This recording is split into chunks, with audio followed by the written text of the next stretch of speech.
President Trump says as far as he's concerned, the memorandum of understanding with Iran is over. And joining us now to discuss more is Rod Martin, geopolitical analyst and CEO of Martin Capital. Thank you for joining us today. Trump says he thinks it's a waste of time to be talking with Iranian leaders. What's your reaction at this moment after everything that's happened? Well, that just tells us that he has used the time he bought with the ceasefire to do whatever it is he's setting up, which may include training key people inside Iran, arming them, any number of things. This president has negotiated some of the biggest deals in the history of the world. He always knew that these people could not really be dealt with.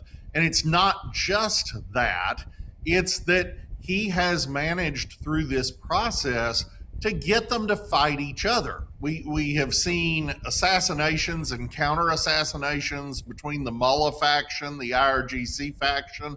We have seen all kinds of splits again and again. A couple weekends ago, the Assembly of Experts, which is the mullahs who elect the new Ayatollah, voted 3-1 against a key initiative of the IRGC, and then had to say, oops, our bad, we didn't mean that.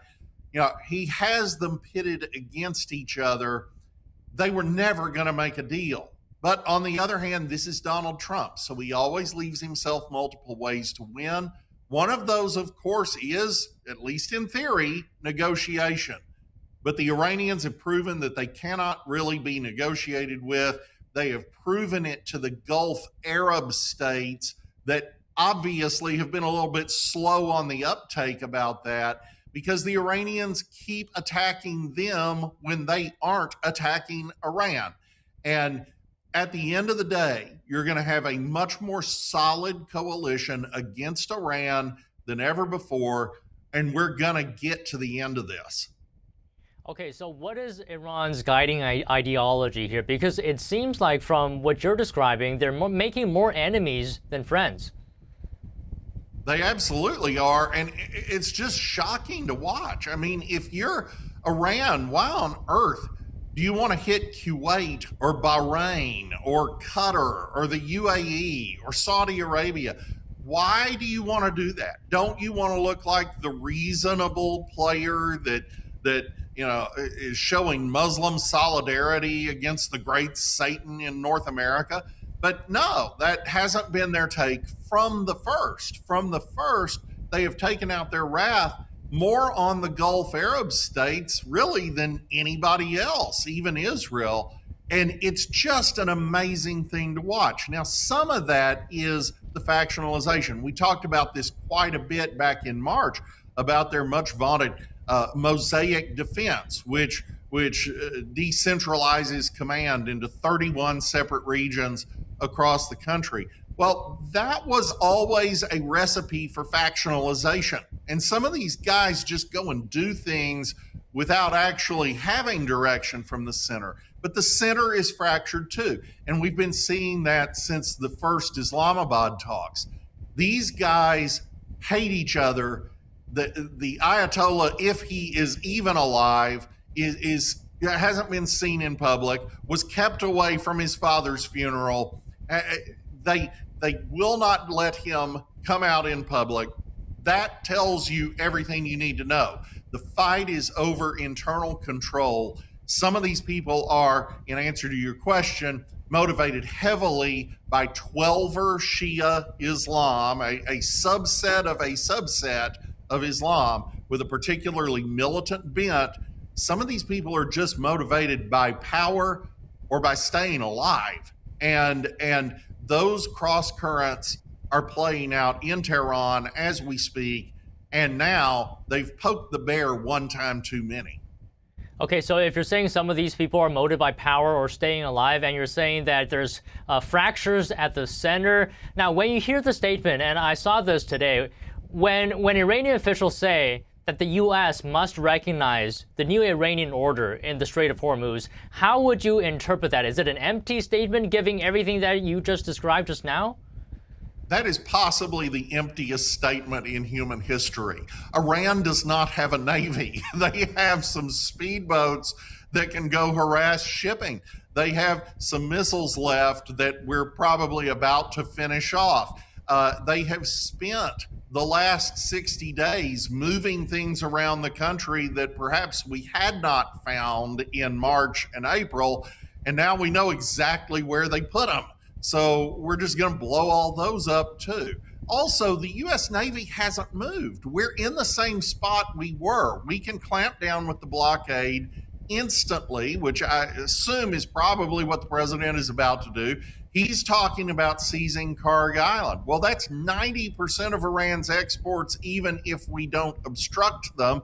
And by the way, 90% of Iran's exports go to China. So the Chinese aren't thrilled about what's happening here. This is going to significantly increase prices there and put pressure on their domestic situation as it was back during the hostilities in March. None of this is good for Iran, but there is a fanaticism among the mullah faction in particular about their religious position. There is a fanaticism among the IRGC about partly theology, but mostly power, and they're just not dislodgeable. They're going to continue to fight until we kill them. And my guess is Donald Trump is ready for that. Okay, so if we fight until they're defeated, does that mean you're thinking that military action will likely resume? Because as we've seen, Iran doesn't really behave like or have the rational thinking of a normal country. Does that essentially mean war or military action is the only way, the only path forward? Look, Donald Trump can pull a rabbit out of a hat sometimes, so maybe you get to some kind of settlement. But yes, I think the answer is military. I don't think there's any way around it. And dealing with Iran is a centerpiece, not the only centerpiece, but a centerpiece of the Trump foreign policy, not because of Iran itself, but because Iran has been, for much of the last several decades, the centerpiece of all conflict in the Middle East. If you're talking about the Houthis, if you're talking about Hamas, if you're talking about Hezbollah, if you're talking about Syria, if you're talking about the Shia militias in Iraq, anywhere you look where there is a conflict, it is armed, directed, and funded from Tehran. And we are rolling all that up on the ground. Even in Iraq, the new Iraqi government is arresting key Shia militia leaders and disarming those militias, which is really the final nail in the coffin of the external Iranian empire, such as it has been. But you still have to deal with the head of the snake. And there's just no getting around the fact, if they're given time, they will reconstitute. They will start funding all those conflicts again. They'll create some new ones we haven't heard of. But your assessment, Don, is exactly right on another point. This is why you can't ever let them have a nuclear weapon, because they don't deal with the world like rational countries.